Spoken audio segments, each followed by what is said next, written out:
Hello and welcome back to Redirecting. I have a story that was shared with me, a very disturbing story, and it seems that there is no end of disturbing stories that we are seeing constantly here in this country and around the world.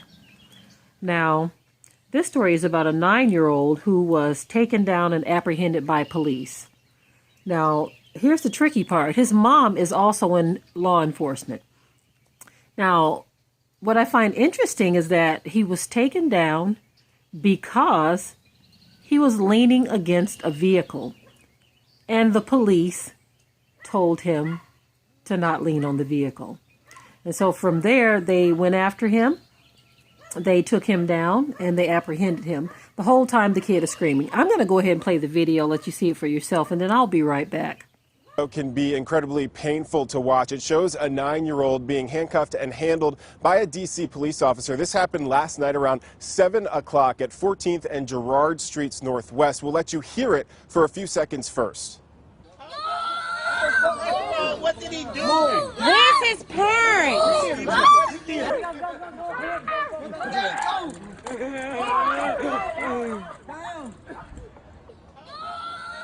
And here's that video full screen. We've blurred both the officers and the child's faces.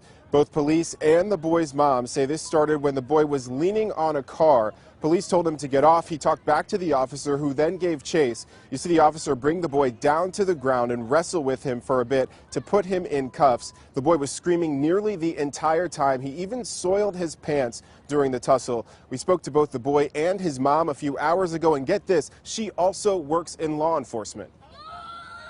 I was devastated. I was traumatized for my son having to go through that. His use of force was unnecessary.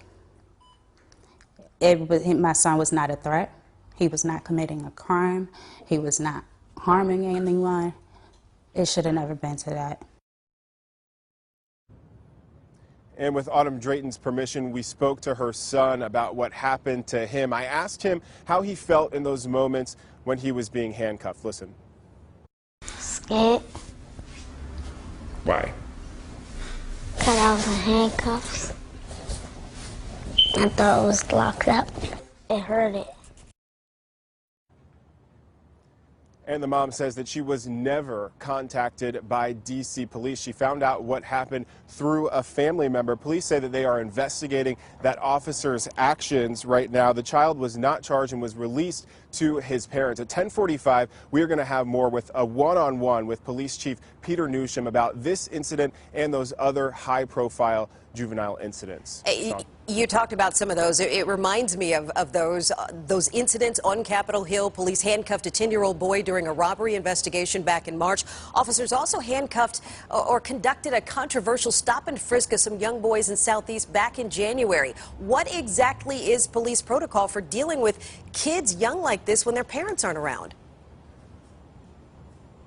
Well, Sean, I think it's important to mention in that first case you talked about, that boy was eventually cleared. There was video that showed he was not actually a suspect in that robbery. So, in fact, they had the wrong 10-year-old that they had handcuffed in that situation. But in general, the protocol, according to orders, is to contact a supervisor when dealing with children under 12. It's also to contact a representative from Youth and Family Services Division. That is the section of MPD that deals specifically with children. So they are supposed to be consulted during these cases. We've seen that that doesn't always fully happen. We're unclear if that happened in this case and some of the other ones. The Youth and Family Services Divisions were contacted, but a lot of times we're seeing that the parents are finding out about this not from police, but from other means and family members, people there on the scene. All right. I know we're going to talk a little bit more about this coming up. Evan, thank you.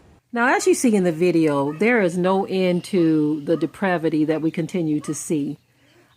We are not seeing videos of children of other races being taken down like this, age 9, age 10, 11, and 12, but we continue to see this happening to black children, whether it's girls or boys, okay? Now, for those of you who say, well, that's because they're so bad. Now, we're seeing cases of kids that are just walking, children just leaning on vehicles, children who are running. Now, this little boy was running for his life. He was afraid. Now, you have a lot of reprobates who will say, well, if you weren't doing anything, why run? Well, we've seen in this, you know what, there's no answering to a reprobate like that. You can't even have a conversation with them. They're going to figure out a way to justify these actions. So there is no point in going in circles with people who think like this. The best thing to do is allow the judgment of the Most High Yah to catch up to them and deal with them properly. That is all that you can do in cases such as this, okay? Because, like I said, there's no point in arguing with people like that. They're always going to see us as wrong regardless, and they will always see themselves as right. Now, we've seen where their children can do all kinds of things, deplorable things, and they say, oh, he's just being a kid. Oh, he's so innocent. They can be 22 years old. They're still referring to him as a kid. But our children, age 9 and 10, they're calling them young men. Okay? They do this for a reason. It's a psychological thing they're doing because they want to project innocence when it comes to their people, but guilt when it comes to our people. And yes, I say our people and their people because they have always made that separation. We were never doing that.